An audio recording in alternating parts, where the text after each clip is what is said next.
तो जैसा कि लास्ट एपिसोड में आपने देखा कि लू ज़ेंग को एक बंदा पीट के चला जाता है और लू ज़ेंग बेचारा वहीं पे डला रह जाता है। तो भाई लू ज़ेंग की ऐसी हालत कैसे हुई है तो आपने पिछली वीडियो में देखा। अब लू ज़ेंग ताकतवर कैसे बनेगा ये आप इस वीडियो में देखोगे, ठीक है। अब इस वीडियो की शुरुआत में हमें दिखाया जाता है कि वो सैनिक लू ज़ेंग को वापस उसके प्रिजन में ले जा रहे थे क्योंकि उसकी हालत उठने की भी नहीं थी। और तभी हमें उस प्रिजन में एक और बंदा दिखाया जाता है और ये वही बंदा होता है जिसको लू ज़ेंग ने बचाया था उन सैनिकों से। और लू ज़ेंग की वजह से ये बंदा है वो बच भी जाता है और वो कहता है लू ज़ेंग मेरे मास्टर, मेरी वजह से आपको ये सब देखना पड़ा, मुझे माफ कर दीजिए। और तभी उसके पीछे वाला एक लड़का बोलता है कि इसके साथ ऐसा ही होना था, अगर ये तुम्हें बचाने के लिए आगे नहीं आता तो अब तक तुम मारे जाते और इसके साथ ऐसा ही होना चाहिए क्योंकि ये लू फैमिली का मास्टर भी है और इसे हमें बचाना भी चाहिए। तो ये सुनकर वो लड़का कहता है कि तुम ही वो थे जिसने मुझे धक्का दिया था, है कि नहीं। तो उस बात को सुनकर वो कहता है कि हाँ मैंने ही तुम्हें धक्का दिया था, लेकिन मैं करता भी क्या, मैं जानता था कि लू ज़ेंग इस फाइट से बच जाएगा और अगर मैं पहले तुम्हें धक्का नहीं देता तो लू ज़ेंग तुम्हें कभी बचाने के लिए आगे नहीं आता और वो सैनिक हमें एक एक करके मार देते। इसलिए मैंने तुम्हें पहले धक्का दिया ताकि लू ज़ेंग तुम्हें बचाने के लिए आ सके। और इसके बाद हमें लू ज़ेंग को दिखाया जाता है जो कि पानी में झांक रहा होता है और उसके पास एक बुक भी होती है जो कि उसके पीछे डली होती है, जो कि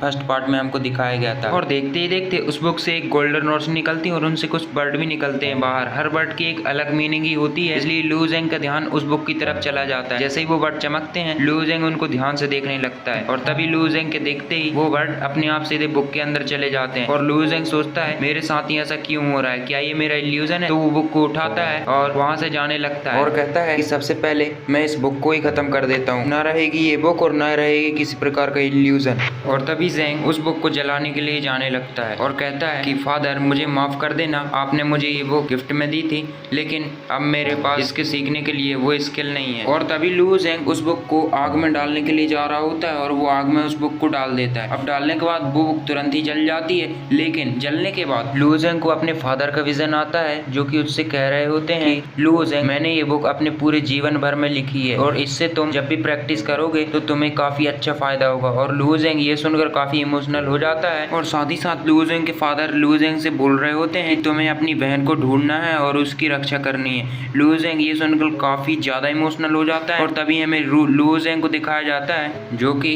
वो बुक को जलाकर वापस ही जा रहा था और जैसे ही वो मुड़ता है तभी उस बुक से कुछ गोल्डन कलर के वर्ड्स निकलते हैं और लू ज़ेंग के बुक पीछे लग जाते हैं। लेकिन लू ज़ेंग उनसे बाल बाल बचता है क्योंकि लू ज़ेंग को लग रहा था कि वो वर्ड्स उसे हार्म कर सकते हैं, लेकिन लू ज़ेंग देखता है कि वो वर्ड्स उसकी बॉडी से ही चिपक गए हैं और ये देखकर लू ज़ेंग उन्हें हटाने की कोशिश करता है, लेकिन वो वर्ड्स हटने का नाम ही नहीं लेते हैं क्योंकि वो वर्ड्स अब उसके बॉडी में एब्जॉर्ब होने लगते हैं। और जैसे वो एब्जॉर्ब होते हैं लू ज़ेंग देखता है कि उसकी बॉडी से बहुत ज़्यादा एनर्जी निकल रही है और वो एनर्जी कुछ गोल्डन कलर की लाइट में बदल कर यहाँ वहाँ फैलने लगती है और लू ज़ेंग तड़पने लगता है। तभी वहाँ और उस गोल्डन कलर की रोशनी की वजह से वो सभी लोगों का ध्यान उसी तरफ खींचा चला जाता है और तभी वो सैनिक जो कि लू ज़ेंग पर नजर रख रहा था वो लू ज़ेंग को देखने लगता है। उसकी फटके चार हो जाती है क्योंकि वो लू ज़ेंग तो हवा में उड़ रहा है ऐसा देखता है और लू ज़ेंग वहां से इतना शक्तिशाली महसूस करता है कि वो अपनी सिर्फ एक उंगली की पावर से उन सभी जंजीरों को तोड़ कर रख देता है। और ये सब देखकर तो वो सैनिक इतना डर जाता है कि वो वहां से भागने वाला होता है, लेकिन तभी लू ज़ेंग उन जंजीरों को तोड़ के उसी को फेंक देता है और वो सैनिक बहुत ही दूर जाकर गिरता है उस एनर्जी की वजह से। और इसके बाद लू ज़ेंग देखता है कि वो सैनिक बेहोश हो गए और लू ज़ेंग नीचे गिरने लगता है और लू ज़ेंग जैसे ही नीचे गिरने जाता है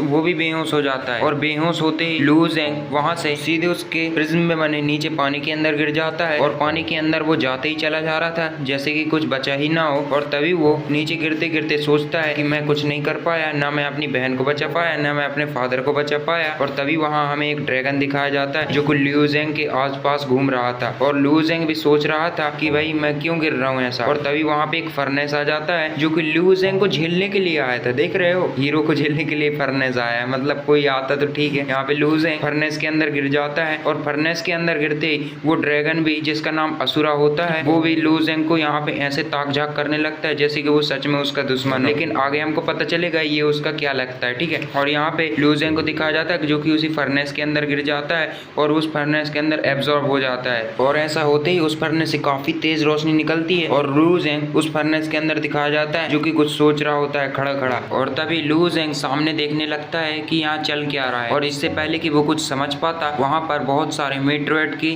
बारिश होने लगती है और एक मेट्रोइड सीधा लू ज़ेंग को आकर लगता है और लू ज़ेंग सोचता है कि ऐसा ही मेरे साथ ही क्यों होता है। और तभी मेट्रोइड की बारिश बंद हो पाती उससे पहले वहाँ पर कुछ जायंट्स आ जाते हैं जिनका साइज बहुत बड़ा होता है और लू ज़ेंग ये देखकर कुछ ऐसा रिएक्शन दे रहा होता है। आज मैं मर गया भैया। क्यों मर गया? कोई को मत बुलाना।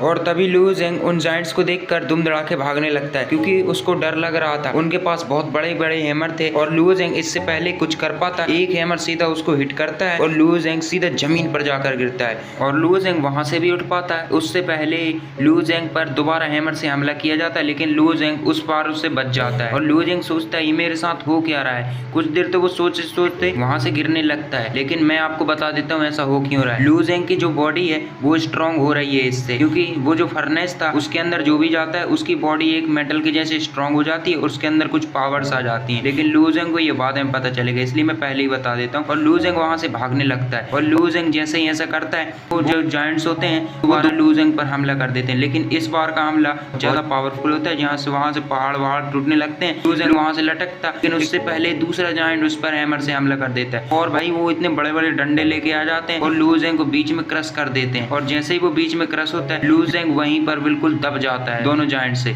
और अब वो दोनों जायंट्स लू ज़ेंग को और जोर से दबाने लगते हैं। लेकिन लू ज़ेंग सोचता है कि मेरे साथ ऐसा ही क्यों हो रहा है यार। और अब लू ज़ेंग अपने फादर के विजन में चला जाता है जहाँ उसके फादर उससे कुछ कह रहे होते हैं। उसके फादर उससे कह रहे होते हैं कि तुमने मेरी उम्मीदों पर खरा उतर के बहुत ही अच्छा काम किया है। मैं यही चाहता था कि तुम मेरी बुक से शक्तिशाली बन जाओ और एक दिन तुम अपनी बहन को बचा पाओ और अपने क्लैन को भी खड़ा कर पाओ। ये सुन के लू ज़ेंग की आंखों में आंसू आ जाते हैं और लू ज़ेंग की आंखों में जैसे ही आंसू आते हैं लू ज़ेंग की जो आंखों से जो आंसू निकले होते हैं वो सीधे उन दोनों हैमर में जाकर लगते हैं। और जैसे ही ऐसा होता है लू ज़ेंग बेहोशी की हालत से उठकर सीधा वो हैमर को प्रेस करने लगता है और जैसे ही ऐसा होता है लू ज़ेंग वहां से जागकर बहुत ही शक्तिशाली पावर को महसूस करने लगता है और तभी उन हैमर से बहुत सारी गोल्डन लाइट निकलती है और लू ज़ेंग की आंखों में भी हम लोग देख सकते हैं कि ड्रैगन का ऑरा आ चुका है। लू ज़ेंग के पास ड्रैगन का ऑरा कैसे और कहां से आया ये हमको आगे पता चलेगा। और लू ज़ेंग के हाथों में उस थंडर पावर आ जाती है और उस थंडर पावर से लू ज़ेंग उन हैमर को प्रेस करने लगता है और वो हैमर क्रश होने लगते हैं और धीरे धीरे लू ज़ेंग के पास इतनी पावर आ जाती है कि वो दोनों हैमर को साइड में कर देता है। और तभी हमें एक और सीन में दिखाया जाता है कि लू ज़ेंग ने अपनी बहन को एक पेंडेंट दिया था, उस पेंडेंट में अलग अलग दो मछलियां बनी थी जो कि अलग अलग हो जाती हैं। और इसके बाद लू ज़ेंग को ये सीन याद आते ही बहुत ज्यादा गुस्सा आता है और तभी वो अपनी बॉडी से बहुत ज्यादा थंडर पावर को रिलीज करने लगता है और तभी वो दोनों हैमर को दूर दूर कर देता है। और जैसे ही ऐसा होता है वहाँ पे काफी बड़ा ब्लास्ट होता है और इसके कारण वो दोनों जायंट्स बहुत दूर जाकर गिरते हैं, लेकिन उसके बाद भी वो जायंट्स लू ज़ेंग पर हमला कर देते हैं। लेकिन लू ज़ेंग सिर्फ एक ही हाथ से उन सब के हैमर को रोक लेता है और लू ज़ेंग जैसे ही ऐसा करता है वो सब जायंट लू ज़ेंग की पावर के कारण बहुत ही दूर जाकर गिरते हैं। और जैसे ही लू ज़ेंग उनकी तरफ देखता है जैसे ही ऐसा होता है वो जायंट लू ज़ेंग पर फिर से हमला कर देते हैं। लू ज़ेंग लेकिन इस बार उनको मौका कहाँ देने वाला था, लेकिन लू ज़ेंग तभी वहां से टेलीपोर्ट होकर उस जायंट के पीछे आ जाता है और उस जायंट को एक धक्के देता है और वो जायंट तभी लू ज़ेंग के बिल्कुल पास आकर वहां उस पर हमला कर देता है। लेकिन लू ज़ेंग उसके माथे के आर पार निकल जाता है और लू ज़ेंग उसको सीधा फाड़ देता है, मतलब सिर फाड़ देता है उसका। लोग चड्डी फाड़ते ये सिर फाड़ रहा है, देख रहे हो हीरो को औकात क्या आ गई है, देख पावर लेवल देखो अब क्या ही आ रहा है, मैं तो पहले ही बोला था आप लोगों से। और ऐसा करते ही वो दोनों जायंट मारे जाते हैं और इसके बाद हमें लू ज़ेंग को दिखाया जाता है जो कि उस फर्नेस से बाहर आने लगता है और ये देखकर वो ड्रैगन भी उसे लू ज़ेंग को देखने लगता है और वो ड्रैगन लू ज़ेंग को खाने के लिए आगे आने लगता है। लेकिन लू ज़ेंग उसकी चाल पहले ही समझ जाता है और वहां से काफी ज्यादा स्पीड से भागता है और ड्रैगन भी उसके पीछे लग जाता है। लेकिन लू ज़ेंग की स्पीड काफी तेज होती है और लू ज़ेंग उससे बाल बाल बचता है। लू ज़ेंग को वो मुंह में लेने वाला होता है और तभी लू ज़ेंग वहां से भाग जाता है और ऐसा देखकर वो ड्रैगन भी काफी ज्यादा गुस्सा होता है और हमें तभी लू ज़ेंग को दिखाया जाता है जो कि उसे पुल से बाहर निकलता है जिससे वो गिरा था। और इसके बाद लू ज़ेंग की बॉडी काफी ज्यादा ताकतवर हो जाती है और इसके बाद लू ज़ेंग जैसे ही बाहर आता है उसका शरीर जो है बहुत ही कमजोर हो जाता है क्योंकि उसने अपनी काफी ज्यादा एनर्जी उस लड़ाई में वेस्ट कर दी थी। और इसके बाद लू ज़ेंग के हाथ से वही पेंडेंट गिरता है जो कि टूट गया था और हमें उसी ड्रैगन का सीन दिखाया जाता है जो कि काफी ज्यादा गुस्से में देख रहा होता है लू ज़ेंग को। और इसी के साथ ये एपिसोड यहीं पर खत्म हो जाता है। कमेंट में बताएं कि ये एपिसोड आपको कैसा लगा और चैनल को सब्सक्राइब कर लेना भाई लोग जल्दी वीडियो पाने के लिए, ठीक है।